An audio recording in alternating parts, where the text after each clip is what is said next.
Now, the 993 signals that end of an era for Porsche. Finally, that 993 is closing the chapter just as Ferry Porsche passed away. After the 993 came the 996, and all car enthusiasts have their opinion about the 996. You know, it introduced cost cutting and saving measures that were foreign to Porsche, but Porsche had to become an actual profiting business at the end of the day, and I can understand that. But that's where division lies with purists, right? The direction that Porsche went in. And of course, people hate change, no matter what it's gonna be. And that drastic change that the 996 was, I think makes the 993 really special.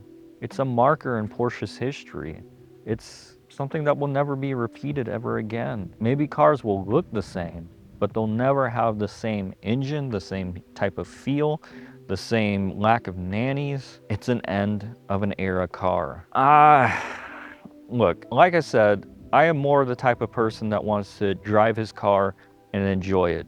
If it's a good experience to have and it's a great car, then I want to drive it. I want to enjoy it. If you've known anything about air-cooled Porsches, the values have skyrocketed for them. And the drivers can be anything from historical significance, driving purity, rarity, and status, being a status symbol, and even being the final air-cooled Porsche. Again, there's so many factors that go into this being a collector's car, but again, all of these things, like, they're cool, and it's cool that, you know, I'm probably not going to lose money on the car. If that's the sole reason why you're buying your car, I don't think you actually enjoy your cars. Worldwide, I would say that the 993 is heralded as being a blue chip investment car, as a car that you can't go wrong in. Even if you don't like it, you can still sell it and still get your money back from it.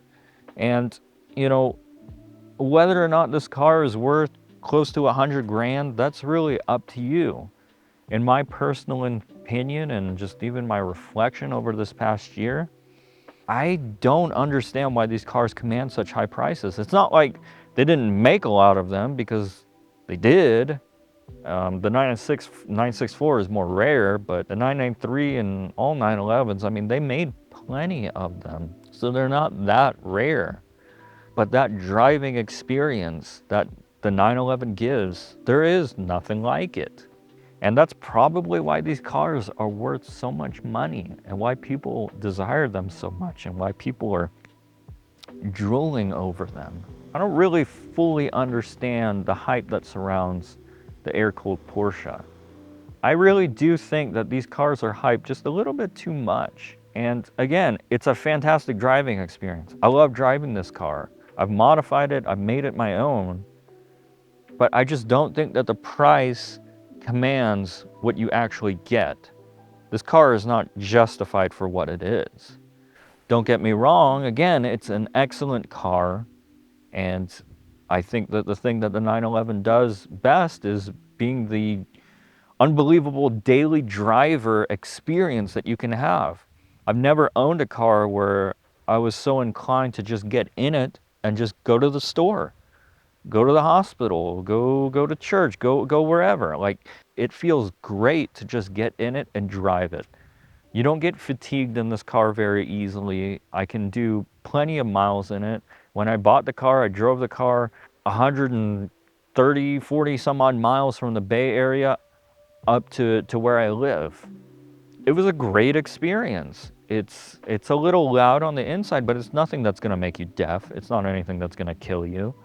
I mean, it's nothing like driving like a real resto mod, like a 1969 Camaro, where that thing wants to kill you all the time, whether it be from the sound or whether it be just from the handling. But to call this a $100,000 driving experience, I'm finding it so hard to see the justification for that. What my plan is that I want to own this car for a little while longer.